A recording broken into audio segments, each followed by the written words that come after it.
Salut Internet! Aujourd'hui, on importe notre tracking dans Maya pour faire un rendu en passe et en séquence. C'est parti! Alors, maintenant qu'on est dans Maya, on va commencer par importer notre tracking. Donc, pour ce faire, File,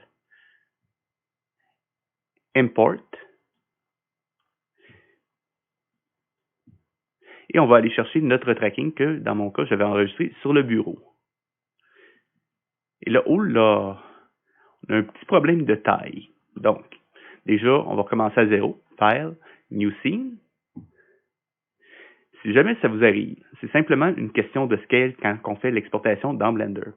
Pour corriger ça, on va aller dans Blender, aller dans File, Export, FBX. Encore une fois, je choisis seulement Caméra, Empty et Mesh. Mais je vais faire attention cette fois-ci, mon scale, je vais le mettre à 0.01.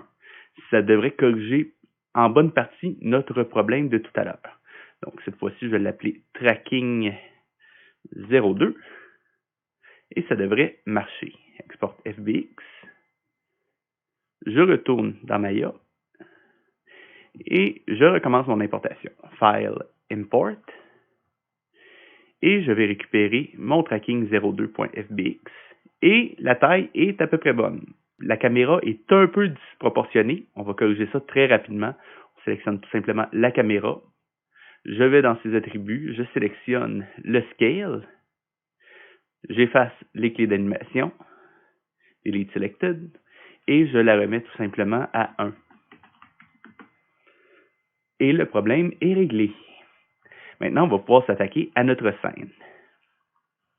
Donc, première chose, je m'assure que mes objets sont bien nommés. Mon cube est bien nommé, mon ground également. La caméra, elle s'appelle caméra, c'est bon aussi. Maintenant que c'est fait, mon sol est un petit peu restreint. Je vais corriger ça.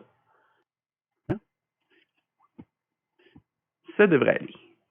Mon sol en général ne sera pas visible, donc je ne vais pas m'attarder outre mesure à sa géométrie.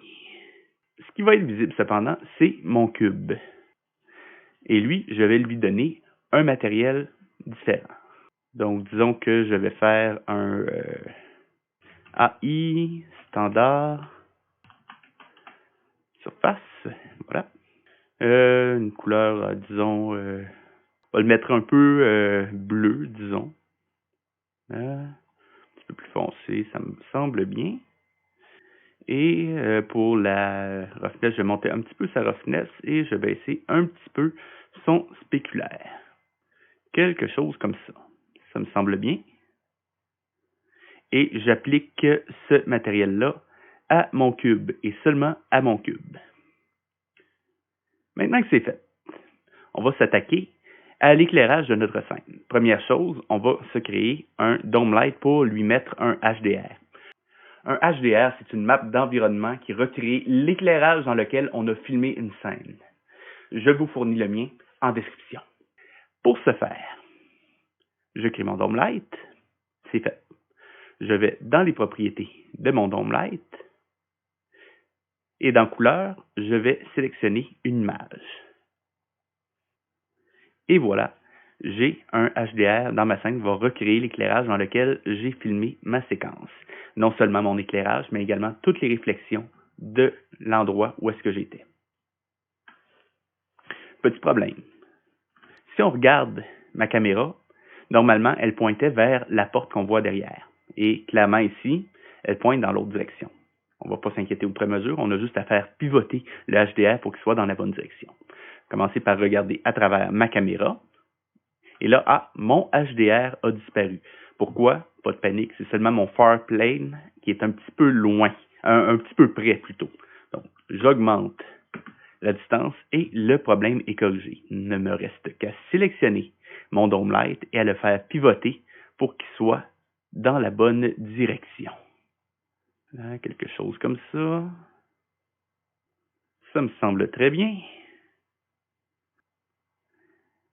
Et c'est prêt. Il va me rester une autre étape à faire.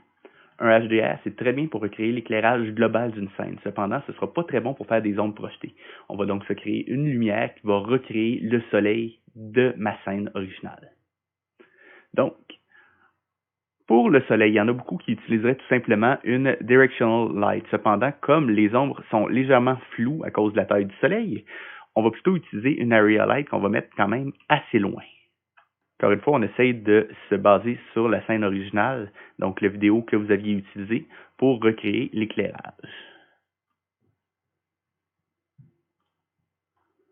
Ça me semble bien. Pour la couleur de la lumière, on va la mettre légèrement ambrée parce que je rappelle que c'est censé être le soleil, mais pas trop parce qu'on veut pas non plus, inonder notre scène de couleur. Et je vais la mettre quand même assez intense parce que il s'agit quand même d'un soleil. Voilà. À partir de là, je vais faire un petit test de rendu juste pour voir ce que ça donne.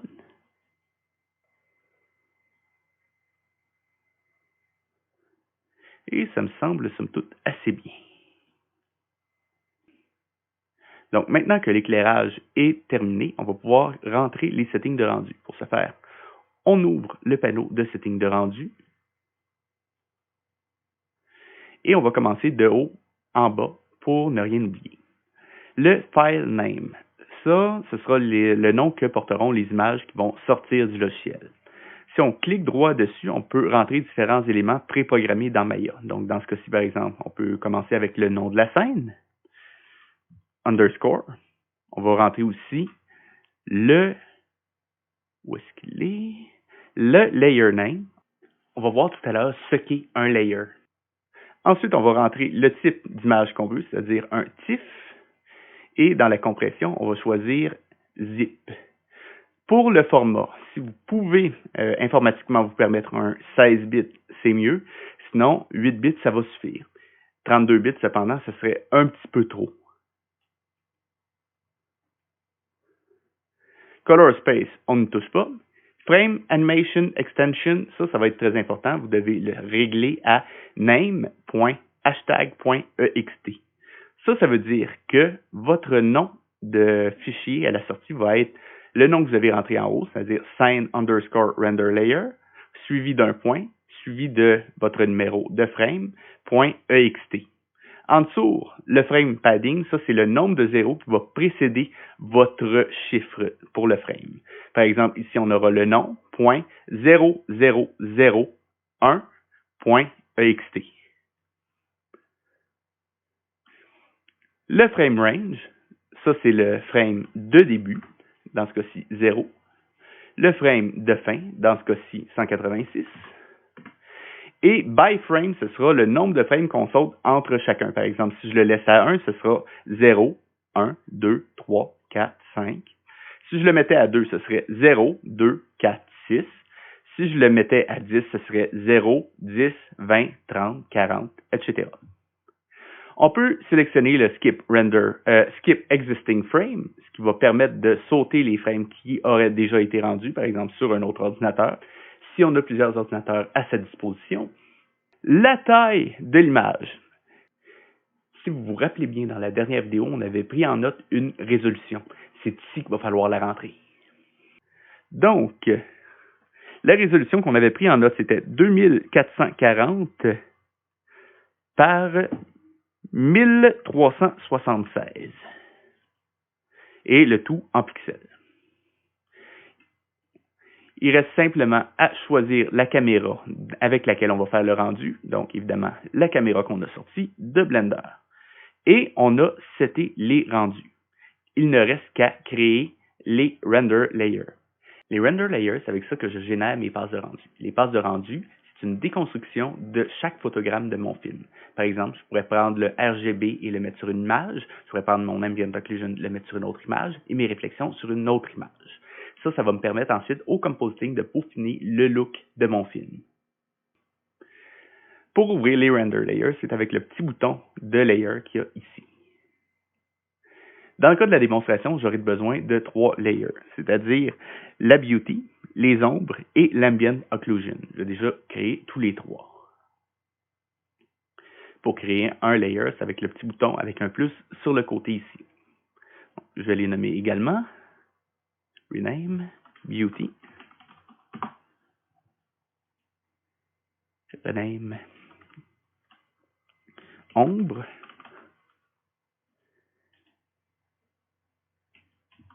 AO. AO pour Ambient Occlusion. Maintenant, je vais commencer par sélectionner ma beauty et la rendre visible. Pour la rendre visible, on clique sur l'œil. Maintenant, tout a disparu. Enfin, presque. Mon HDR est toujours là, mais c'est à peu près tout.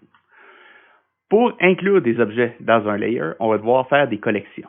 Pour créer une collection, on clique droit sur le layer et on fait Create Collection.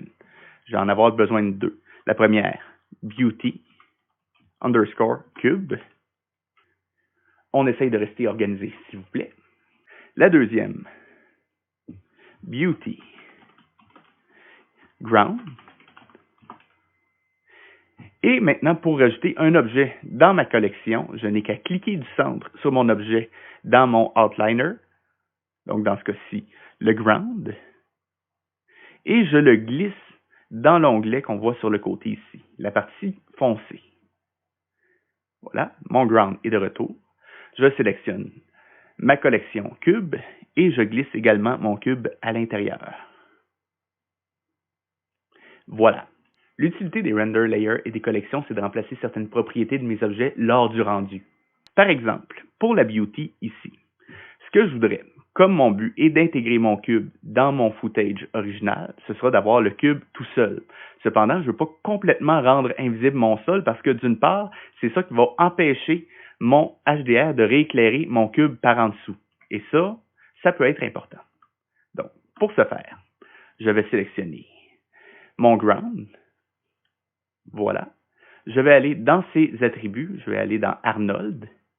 Et là, on a l'option Primary Visibility. La Primary Visibility, c'est la visibilité directe de mon objet. Si je la désactive, il va devenir invisible à la caméra, mais tous les effets qu'il a sur la scène vont rester visibles. Par exemple, s'il projette une ombre, son ombre sera visible. Maintenant, pour créer un override, c'est-à-dire remplacer la propriété de mon objet par celle que j'enregistre dans le layer, je m'assure d'abord que mon layer est sélectionné, qu'il est visible. Et ensuite, je vais faire un clic droit sur la propriété et choisir Create Absolute Override for Visible Layer. Maintenant, si je vais dans mon panneau de passe, dans mon panneau de layer, je me retrouve avec ici Absolute Override Primary Visibility. Je le sélectionne et je peux maintenant le désactiver uniquement sur cette passe de rendu. Je fais un test.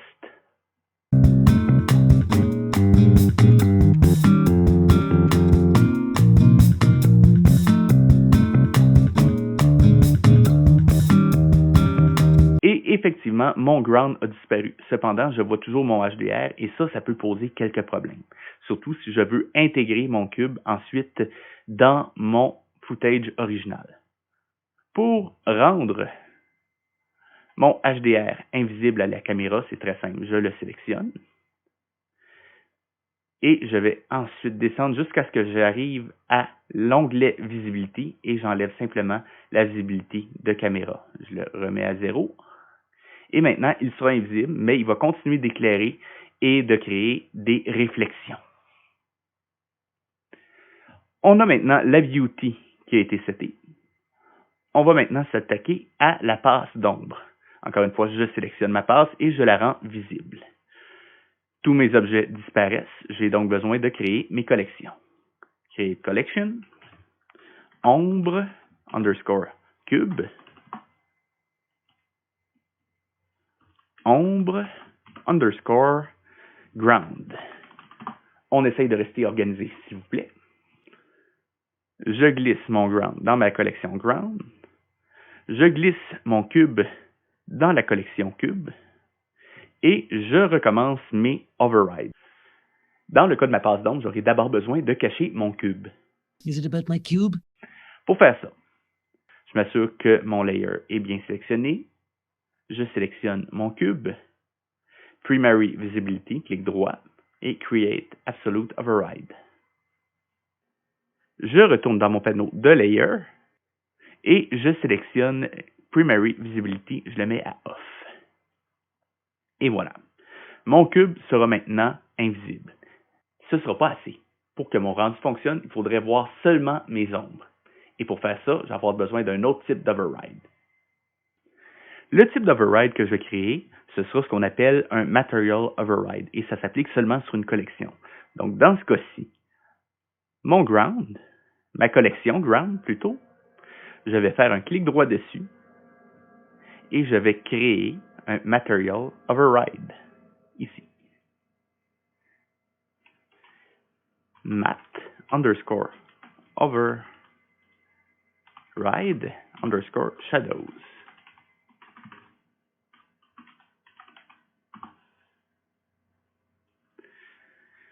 Ça m'affiche l'onglet sur le côté dans lequel je vais pouvoir choisir un matériel.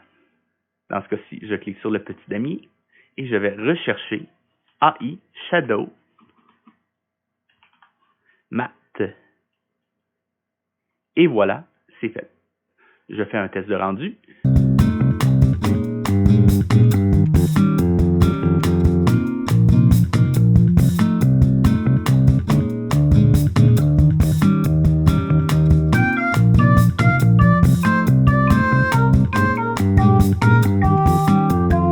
Et je me rends compte que tout est noir. Pas de panique, c'est normal, c'est juste que mes ombres sont enregistrées dans l'alpha. Donc pour le voir, je n'ai qu'à cliquer sur l'onglet alpha. Mes ombres sont bel et bien présents. Tout est bon, je retourne en RGB. Il ne me reste qu'une dernière passe de rendu à rentrer, c'est-à-dire mon AO. AO pour Ambient Occlusion. Donc, je commence par me créer une nouvelle collection que je vais appeler Scene AO. Et je vais y inclure tous mes objets, c'est-à-dire mon ground et mon cube. Il ne me reste qu'à faire un clic droit sur ma collection et faire un Material Override.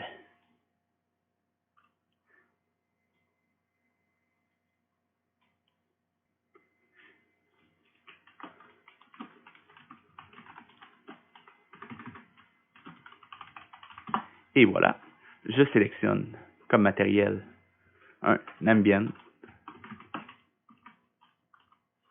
Occlusion. Et voilà, toutes mes passes sont setées. Il me reste une étape. Il faudrait aussi que je désactive les Render Layers inclus de base dans ma scène. Pour ça, c'est très simple. Il y a l'onglet Scène, je le désactive avec le petit clapet qu'il y a sur le côté. Et je peux maintenant lancer mes rendus. Attention, normalement, j'utiliserais un Batch Render. Cependant, dans la version étudiante de Maya, il y a un bug. Si j'utilise l'option Batch Render, ça va désactiver ma licence d'Arnold et ça va laisser une watermark dans mes images. Je vais donc utiliser une autre option. L'option qu'on va utiliser, on s'assure d'être dans l'onglet Rendering, on s'en va dans Render et on sélectionne Render Sequence. Attention, on ne clique pas directement sur le texte, mais plutôt sur la petite boîte à options. Ici, on sélectionne d'abord la caméra qu'on va utiliser. Dans ce cas-ci, caméra. All Render Enabled Layers, très important parce que sinon, il va falloir relancer les rendus pour chacun des layers que l'on a fait. Et ensuite, on va pouvoir lancer le Render Sequence.